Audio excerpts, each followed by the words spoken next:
De plus en plus de vols dans les églises. Rien que ces derniers jours, dans le seul département des Pyrénées-Atlantiques, il y en a eu au moins 7. On se demande pourquoi ces objets religieux sont visés. Souvent, ils n'ont pas de grande valeur financière. Alice Brousse et Jean-Vincent Molinier. Voici l'état dans lequel ce paroissien a retrouvé le tabernacle de l'église mardi matin. C'est une vieille serrure, mais on voit ici qu'elle a été forcée au pied de biche. Le meuble religieux fracturé et vidé de ses objets sacrés. Un ciboire dans lequel on place les hosties et un calice dans lequel on place le vin. Et en plus, il y a cette petite lunule. Ces objets, en laiton pour la plupart, n'ont presque aucune valeur marchande. Nicolas, encore sous le choc, est aussi dans l'incompréhension.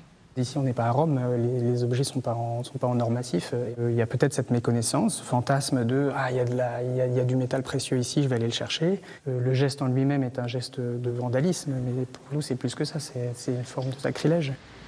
Dans les Pyrénées-Atlantiques, c'est au moins 7 églises volées en seulement quelques jours. Les habitants du village voisin n'en reviennent pas. La leur aussi a été cambriolée.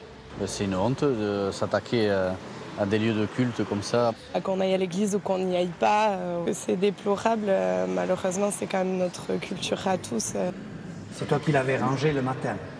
Ici, c'est le couvercle du ciboire ainsi que quelques hosties qui ont été dérobées.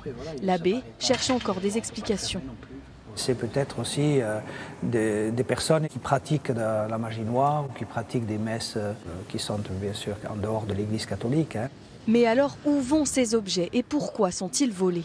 Parce que les églises sont moins sécurisées, parce que c'est l'opportunité d'accéder à de la valeur assez rapidement, et puis parce que ces vols sont commis sans effraction, sans violence, donc avec un faible risque pénal.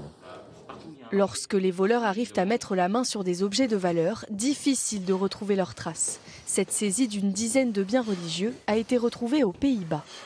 Ça, c'est le reliquaire du précieux sang, avec des calices et ciboires qui ont été volés. Pour se protéger, certaines églises ont même fait installer des caméras de surveillance. Les églises des Pyrénées-Atlantiques ont porté plainte. Le parquet de Pau a été saisi.